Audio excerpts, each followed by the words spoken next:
বন্ধুরা, প্রকৃতি আমাদের কত কিছুই না উপহার দেয়, সেগুলো শুধু আমরা যদি দুহারে উঠিয়ে নিতে পারি তাহলেই হলো। আজকে মাঠে এসেছিলাম, মাঠে এসেছি এবং মাঠে এসে দেখছি প্রতিটি জমিতে, প্রায় প্রতিটি জমিতেই কলমির শাক একেবারে যেন সাজিয়ে রেখেছে, প্রকৃতি সাজিয়ে রেখেছে। তাই জমি থেকে এই টাটকা ফ্রেশ কলমির শাকগুলো তুলে নিলাম রান্না করে খাওয়ার জন্য। তো যেটা বলছিলাম বন্ধুরা, যে সত্যি প্রকৃতি আমাদের কত উপহার কতভাবেই দিচ্ছে, শুধু যে এই শাক বলে নয়, প্রকৃতির এই অবদান কোনোদিনই ফুরাবার নয়। তো শাকটি যখন তুলছিলাম তখন অনেক কথাই মনে পড়ছিল, তো কথাগুলো যখন বলতে এলাম তখন কথাগুলো খেই হারিয়ে যাচ্ছে। তো যাই হোক বন্ধুরা, আপনারাও মাঝে মধ্যে মাঠে যাবেন। কলমির শাক, এই যে টাটকা ফ্রেশ শাকগুলো তুললাম, এর স্বাদ সত্যিই অনন্য।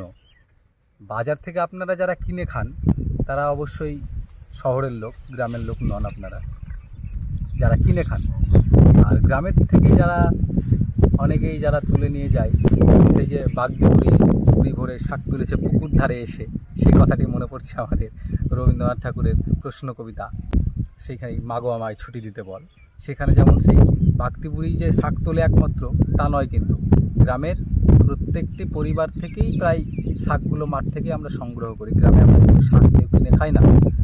তো আমিও নিজেও এই যে এখন বর্তমানে পাট জমি থেকে প্রচুর পরিমাণে এখন কলমির শাক, এই অল্প একটু বৃষ্টি হয়েছে এবং এই কলমির শাকগুলো ছোট ছোট ছিল, এখন বড় হয়েছে, সেগুলো দুহাত ভরে তুলে নিলাম। তুলব না, কিন্তু দেখে ওরাই বলছে যেন আমাদেরকে সংগ্রহ করে নিয়ে যা, সেই জসীমউদ্দিনের রাখাল ছেলের মতো। সেই যে জসীমউদ্দিনের রাখাল ছেলে কবিতায় যেমন সেই রাখালকে বলেছিল যে পা দুটো জড়িয়ে দুখান পা, বলছে যেন মাঠে রাখাল একটু খেলে যা। ঠিক সেই রকমই মাঠে খেলতে বলেনি, ওই শাকগুলো দেখেই একটা আলাদা অনুভূতি হচ্ছিল যে শাকগুলো তুলে নিয়ে যাই, রান্না করে খাবো। তাই বন্ধুরা তুললাম। কেমন লাগলো আপনাদের মতামত জানাবেন। এর গুণাগুণ সম্পর্কে তেমন কিছু আমি বলতে পারবো না, শুধু খেতে ভালো লাগে এটুকুই জানি। যারা বিভিন্ন ভেষজ উদ্ভিদ এবং শাক সবজি নিয়ে বিভিন্ন প্রকারের কথা বলেন, সেগুলো আমি অতটা জানি না, শুধু খেতে ভালো লাগে, সেই জন্য বন্ধুরা তুললাম। এর গুণাগুণ সম্পর্কে আপনাদের জানা থাকলে কমেন্ট করে জানাবেন। ধন্যবাদ। দেখা হচ্ছে নতুন কোনো ভিডিও।